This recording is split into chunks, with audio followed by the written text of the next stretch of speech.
Hey everybody out there in YouTube land that loves UMX airplanes, this is Captain John, also known as the old man doing stuff on YouTube, down here in Prattville, Alabama. It is July 2024. It's about mid-July, and finally got this UMX together after having it a year, and I just wanted to do an on-the-ground review. Any of you guys that want to take a fresh look at it, or maybe you don't have one, and it's been out for a couple of years. This is the UMX Timber. That is the 3D model. I'm going to slowly move my camera around and attempt to get some shots. Now here's the box itself. It's really nice. It opens up. It has a carrying handle on it. It has all the foam that they ship the plane in these, and it stays secure when you put it in your car. And personally, what I do, I just keep the box that it came in case I want to sell one, or as I'm transporting, I just put the airplane box back in that box, throw it back in my car. It keeps the box looking nice. And I finally got this dialed in enough to look at it on the table. I'm using a 500 Ovonic 500 MAH. It is a 3-cell. Has the JST end on it, as you see here. Got these off of Amazon. It calls for a 300, I believe, which is just fine.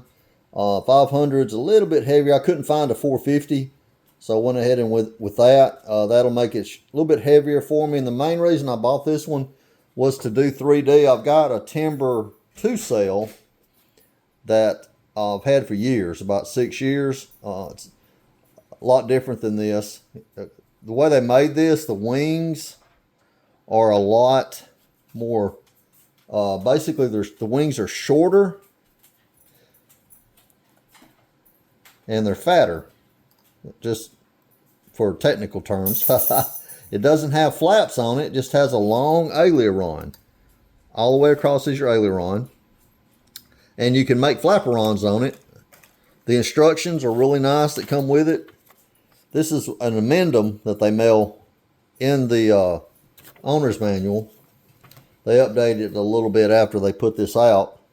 There's your owner's manual. And this is the one they really want you to go by when you set up. I found it's a combination of this and what's already in the book. What I do is, on this particular setup, is I never did like putting too much Velcro on the batteries themselves. And you put Velcro inside the plane in here, and then when you take the battery out and in, out and in, out and in, it tends to break up the little foam that this is attached to. Now, I have seen some guys cut out a little very short piece of thin balsa and glue in there, and that's a good idea. I found this from a guy on the internet. What he does is he just uses these type of Velcros or something similar to it. These actually came years ago when I was in the music business, and these tie up different things. They have a little loop that goes through here, and it's basically Velcro. So what I'm basically doing is moving my 500 all the way as far back as I can get it for my center of gravity. I just move the battery all the way back. Let's see if I can get a light going here.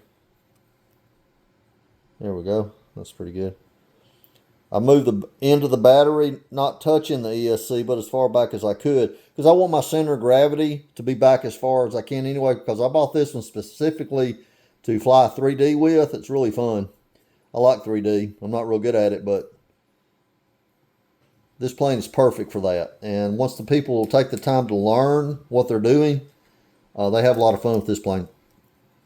So basically, I've got it hooked up. My transmitter is the DX6E. I've had this one for a while. A good friend gave this to me. He's a very nice man, helping me out. And I had two DX6Is that took me about 14 years to wear both of them out.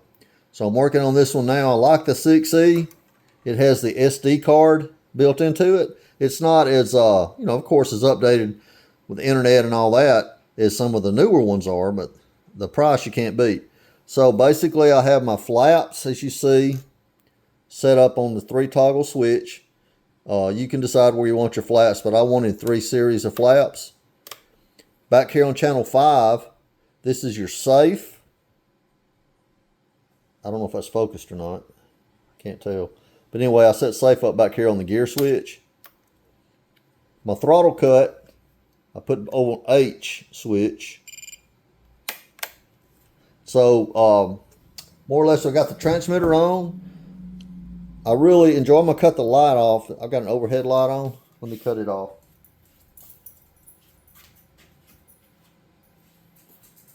The plane in itself is really cool. A lot of lights. I'm impressed with the amount of lights they put on this.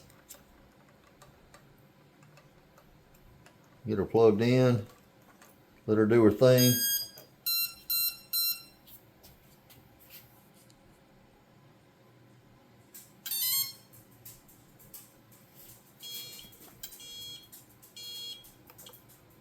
So as you see, I'm going to go ahead and put my cap on it, or the hood. I'm still working on making sure all that locks in. I didn't have that battery pressed in very well, but what I like about the Timber is right here, you got 2 headlights. You kind of see them reflecting now on the lens of the camera. Pretty cool. Then right here, in the middle of the plane, you have a flashing red light. And then right here, these are really awesome. Your white strobe lights flashing. Green stay solid for the starboard side. Over on the port side, which is the left side, have the same deal. You got a flashy light, solid red light up under here. Some people will call this the crash, anti-crash. There it is. And she flashes. So when she flies over you and you fly by and she's above you in the evening, you can see that one flashing, and you can see these. So I don't know if you fly completely at night. So there's a few features that are really cool on it to me. For example, you know, she has flaperons. So you can set the flaperons up the way you like it, and they have it in the instructions what to do. Now, flaperons are becoming very popular, especially if you have full ailerons like you have here. See, they're full ailerons. And once you set them up, and I'm going to hit the flaps, and I'm going to go down the mid flaps, all the way down. You can see them move right here really good. And then, when you work your ailerons, watch it. You still have full control with flaperons on. That has a really lot to do with how you fly 3D. That's one thing I really like. So, more or less, you're safe. You, basically, at the moment, my safe is off. And your AS3X that makes all the noise, that keeps her level, wherever you fly this plane, you let go of the sticks, it'll try to hold the position, more or less hold it in the sense that if any wind hits it, it tries to readjust back to where you had it. You have to get the throttle up over 25%. I'm going to go ahead and take that off now. I don't have that pushed down in there like I want. Let me see if I can do that without messing up too much here. There we go. She snapped in. Okay, so you have to put the throttle 25%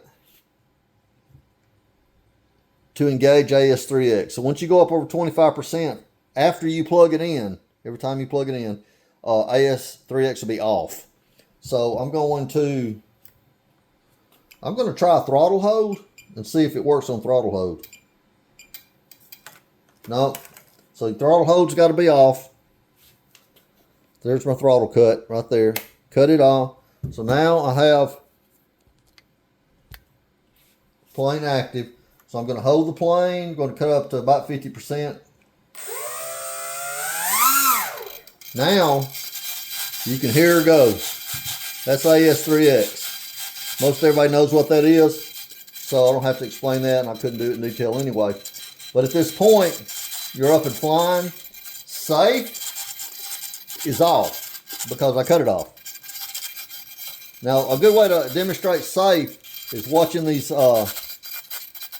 ailerons here while it's upside down. when you got safe on, they'll jack up. That flips you back over when you're in the sky. So watch this.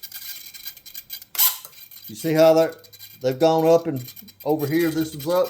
So as I flip it over, see how that levels out? Now it's level.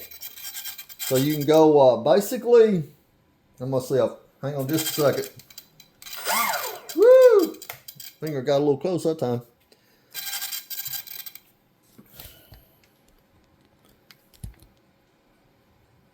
As they say, final thoughts. Pretty much, I enjoy the lights. I can't say enough about the lights. They've been putting these on the UMXs for years. And in the dusk, before it gets dark, you can get some extra flying time, especially in the summertime. As you're getting in from work, you don't have as much time as you have in the summertime, and say it's wintertime. And these lights are so nice when it's coming at you. And anytime as you move the plane around, you'll learn to be orientated to your lights. You get used to each plane. Another feature I like are the really nice tires. They're big. They're not super soft, but they're perfect for this. Short takeoffs and landings, grass landings, that sort of thing. And then up here, as you can see, if I can get my hands out of the way, hold the plane up. There we go. They really beefed up this landing gear. They have plenty of screws in here to make it more sturdy. Here's your setup right there.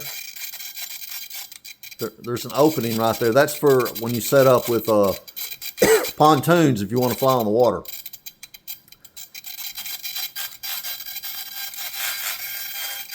I love the connectors.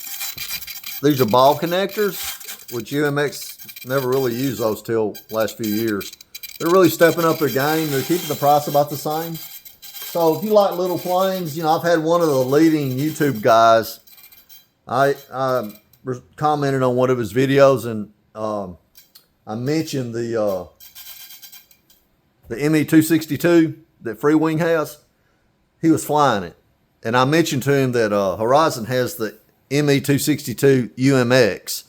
And he said it was a 3-cell piece of crap, or a piece of trash. Apparently he doesn't like small technology. And there's a huge place for that. Everybody's got an opinion.